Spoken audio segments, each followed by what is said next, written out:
नीट paper फुटीच्या प्रकरणी आणखी 2 जणांना अटक करण्यात आली आहे। सीबीआयकडून पुण्यामधून डॉक्टर मनोज शिरुरे याला अटक झालेली आहे। तर दुसऱ्या आरोपीचं नाव तेजस शहा असं आहे। तेजस शहा हे कोचिंग क्लासेसमध्ये शिकवत होते। मनीषा हवालदारकडून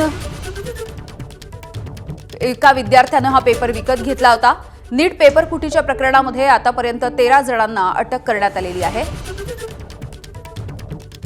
तेजस शहा हा पुण्यामधील डॉक्टर अभंग प्रभू मेडिकल अकॅडमी या कोचिंग सेंटरमध्ये फिजिक्स या विषयाचा प्राध्यापक आहे। त्याला अटक आरोपी मनीषा हवालदार हिच्याकडून नीट यूजी 2026 या परीक्षेमधल्या फिजिक्सचा फुटलेला जो पेपर होता त्यातले काही प्रश्न होते ते आधीच मिळालेले होते।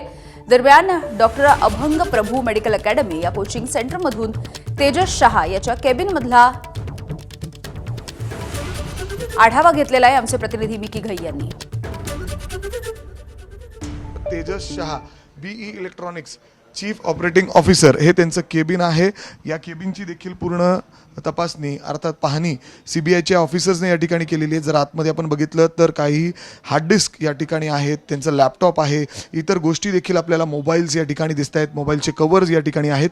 हे सगळं काही इलेक्ट्रॉनिक गॅजेट्स सध्या सीबीआयच्या टीमने त्यांच्याकडे ताब्यात घेतलेलं आहे। त्याला अटक केल्यानंतर आता पुढची कारवाई या ठिकाणी केली जाते।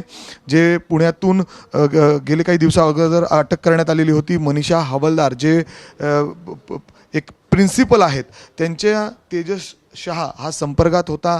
त्यांच्याकडून त्यांनी विकत पेपर देखील घेतलेला आहे असे देखील माहिती या ठिकाणी समोर येते आणि त्यांचाच हा केबिन आहे। त्यामुळेच तेजस शहा या प्रोफेसरला पुण्यातून सीबीआयची टीमने अटक केलेली। पुढं कसून चौकशी या ठिकाणी सुरू आहे। यामध्ये आणखीन काही मोठी नावं येण्याची या ठिकाणी शक्यता वर्तवली जाते, कारण सीबीआयची टीम अजूनसुद्धा पुण्यामध्ये ॲक्टिव्हरित्या काम करते। वेगवेगळ्या ठिकाणी धाडी आहेत, छापेमारी त्यांची सुरू आहे आणि अशा पद्धतीने नवीन नवीन खुलासे आता समोर येताना दिसत आहेत।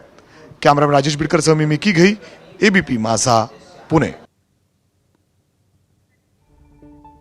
तेजस शहा आमच्याकडे फिजिक्स शिकवायचा असं या क्लासेसच्या संचालकांचं म्हणणं आहे। त्याने जे काही केलं त्याचा क्लासेस सोबत संबंध नाही असं संचालक हळदवणे यांचं म्हणणं आहे।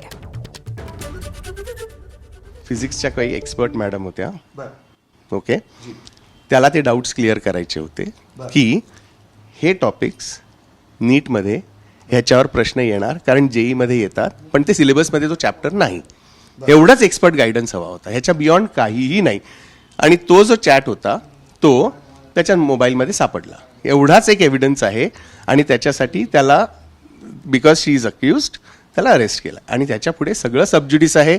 त्यामुळे let the law take its own course please.